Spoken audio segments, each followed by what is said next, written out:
السلام عليكم. قبل ما نبداو الفيديو صلوا على حبيب، اللهم صل وسلم وبارك على حبيبنا وشفيعنا محمد. مرحبا بكم من جديد في وصفه جديده. اليوم ان شاء الله غنقدم لكم واحد طبق الغداء او للعشاء. الا بغينا نقولوا بديل الروز، كيجي رائع، كيجي خفيف وبنين بزاف. وبلا ما نزيد نطول عليكم، ندوزو المكونات وطريقه التحضير. كيف ما العاده فرجه ممتعه. اول حاجه كنعتذر منكم على صوتي مبدل مع ضربني البرد، كنتمنى الشفاء للجميع يا ربي. غناخذ واحد المقله غنشحر فيها شويه القيمرون، ديروا القياس ديالكم في شويه الزيت مع شويه الملح ورشيشه خفيفه ديال البزار. غير نشحرو غير شويه ماشي بزاف، غير يبدا يشد في راسو نحيدوه. من بعد ما تشحر ليا واحد شويه غنحيدو في واحد الطبسيل ونخليه جانبا.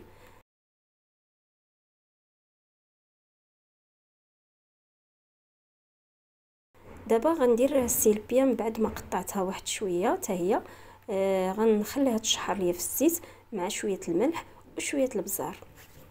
حاجه مهمه ضروري من نغسلو الحوت ديالنا القيمرون اولا سيلبيا، نخليهم يستقطروا مزيان.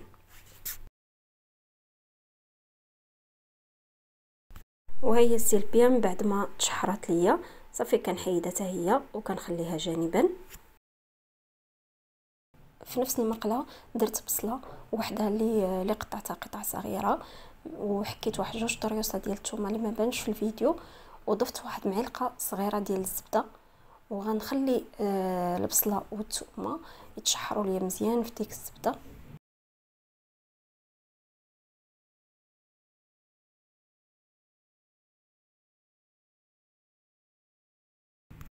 من بعد ما تشحرات ليا البصله غنضيف معلقه كبيره ديال المعدنوس والقزبور ونخلط. من بعد غنضيف صوص طوماط منزليه، بغيتو ديروا معلبه ماشي مشكل. بالنسبه للتوابل غندير معلقه صغيره مملوءه ديال التحميره اولا البابريكا، راس معلقه صغيره ديال البزار اولا الفلفل الاسود، نص معلقه صغيره ديال السكينجبير، نص معلقه صغيره ديال القزبور. الا متوفر عندكم، ما متوفرش ما ديروش ماشي مشكل. غنضيف شويه الملح. بالنسبه للملح حسب الذوق، في الاخر بامكانكم تذوقوا باش تشوفوا فين واصله في الملح. خاصه الملح زيدوا، مهم ما تكتروش في الاول.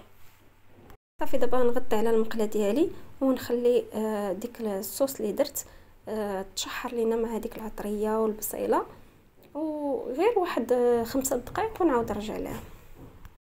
هنا راني ضفت القيمرون والسيلبيا اللي تشحروا ليا، ضفتهم على لاصوص صافي ونحرك مزيان. دابا غنروي بالماء. بالنسبه للماء ديروا ماء مغلي من الاحسن، ديروا غير قياسكم ديال الماء. من بعد الا خصنا الماء غنزيدوه ماشي مشكل.